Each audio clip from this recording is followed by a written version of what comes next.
Guys, welcome po sa channel na to. So, ginawa ko tong video na to kasi maraming nagtatanong sa akin tungkol sa trabaho ko, kung ano nga ba ang buhay ng isang OFW dito sa Taiwan.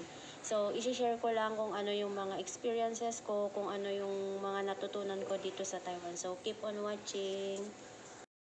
Hi guys! So, pag-uusapan natin ngayon kung ano ba yung mga daily routines bilang isang nursing aide dito sa Taiwan. Pero bago yan, kailangan mo munang malaman kung ano nga ba or sino-sino nga ba ang inaalagaan ng isang nursing aide dito sa Taiwan.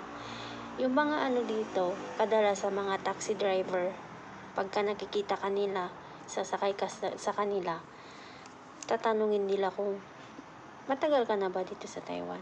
Tatanungin nila kung anong trabaho mo. Tapos pag narinig na nilang sabihin mo, nursing home, sabihin na nila, alam na nilang nag-aalaga ka ng akong tsaka ama. Akong, ibig sabihin ng akong dito is lolo.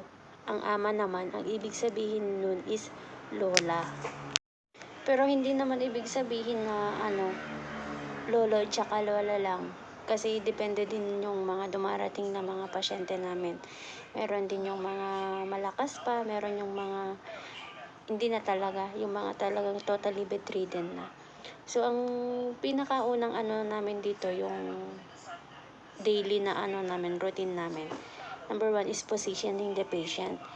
Kami yung iba kasi, hindi na sila nakakagalaw sa mga ICU ward, mga totally bedridden na sila. So, kailangan namin silang i-position. Meron kaming mga oras kung anong oras namin sila ibabaliktad para hindi sila magkaroon ng bed sore. Mga bed sore o kaya mga sugat-sugat sa likod, sa mga puwet nila, yung kumbaga hindi nakahanginan yung sa nila, yung likod nila kasi nga hindi sila makagalaw kaya. Pero ang ayon sa namin nung pinag-aralan namin, dapat ang positioning every 2 hours na kailangang mag-position ng mga pasyente ng mga bedridden. So, number 2, yung taking vital signs. For taking vital signs naman, yung nila dito, pagkuha ng blood pressure, hindi kagaya, kasi sa Pinas, kagaya nung sa pala kami nag-aaral, ang ginagamit yung pinapump siya, hindi siya high-tech. Dito, pero meron din naman ganito sa Pinas kasi nung andun ako sa nung nandun sa Pilipinas, ang ginagamit din naman ganito siya.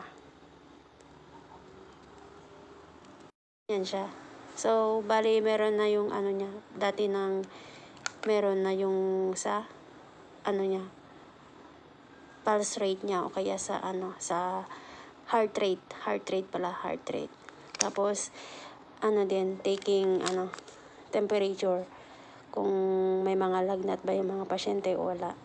Tapos i-record lang namin. Then nagre-record din ng intake at saka output, kung magkano yung mga iniinom or binibigay sa mga pasyente, tsaka yung inilalabas nila na tubig sa katawan.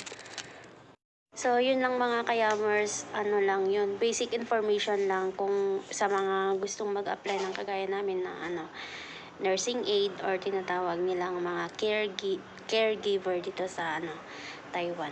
Basic lang yun. Kung see you na lang sa next video sa mga ibang mga information.